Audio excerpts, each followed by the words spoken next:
সংস্কৃতির কি সম্পর্ক? আমরা কি বানর থেকে আসছি? তাহলে বানরের মূর্তি আমি হাটে নিয়ে হাঁটবো কেন? বানর থেকে আসছে কারা? ওই যে শনিবারে যারা মাছ ধরতে নিষেধ করা হয়েছিল তারপরেও মাছ ধরেছে, আল্লাহ পাক বলছেন ওদেরকে বানর বানিয়ে দিয়েছে। জানেন না এটা? পড়েন, পড়াশোনা করেন। পড়াশোনা না করলে আমার সব কথা বুঝতে পারবেন না হয়তোবা। যদি বুঝতে না পারেন আরো একবার লেকচার শুনেন, রিপিটেড শুনেন, তারপরে আবার চেক করেন, ক্রস চেক করেন। একটা প্রজন্মকে আল্লাহ বানর বানিয়ে দিয়েছিলেন, কোরআনে দলিল আছে। আমরা কি সেই প্রজন্ম? তাহলে বানরের মূর্তি নিয়ে রাস্তায় হাঁটবো কেন? কেন আপনি পেঁচার সাথে আপনার কি সম্পর্ক?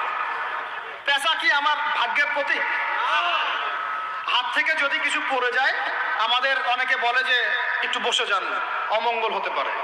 চিরুনি পড়ে গেলে বলে যে মেহমান আসতে পারে। বিড়াল সামন দিয়ে চলে গেলে বলে একটু বসে যায়, অমঙ্গল হতে পারে। ইসলাম কি বলছে জানেন? যখনই মনের মধ্যে কোনো কুলক্ষণ আসবে আপনি পড়বেন আল্লাহুম্মা লা তায়রা ইল্লা তায়রুক ওয়ালা খায়রা ইল্লা খায়রুক ওয়ালা ইলাহা গায়রুক। মানে আল্লাহ আপনার দেয়া কল্যাণ ছাড়া কোনো কল্যাণ নাই, আপনার দেয়া অকল্যাণ ছাড়া কোনো অকল্যাণও নাই, আপনি ছাড়া কোনো ইলাহ নাই। এই হলো মুসলমানের আকীদা। তো এখানে পেঁচার সাথে আপনার সংস্কৃতি কি সম্পর্ক? পেঁচা অমঙ্গলের লক্ষণ।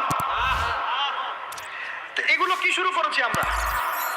যে কোনো একটা বিষয় নিয়ে যদি আলোচনা করতে চান আসেন, বসেন, আমরা বসি, আলোচনা করি, সমাধানের পথ খুঁজি, প্রতিভাকে মূল্যায়ন করেন।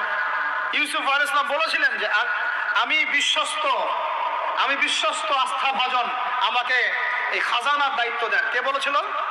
ইউসুফ আলাইহিস সালাম। কখনো কখনো দায়িত্ব চেয়ে নেওয়া জায়েজ যখন দেখবেন দায়িত্ব নেয়ার যোগ্য কোনো মানুষ নাই।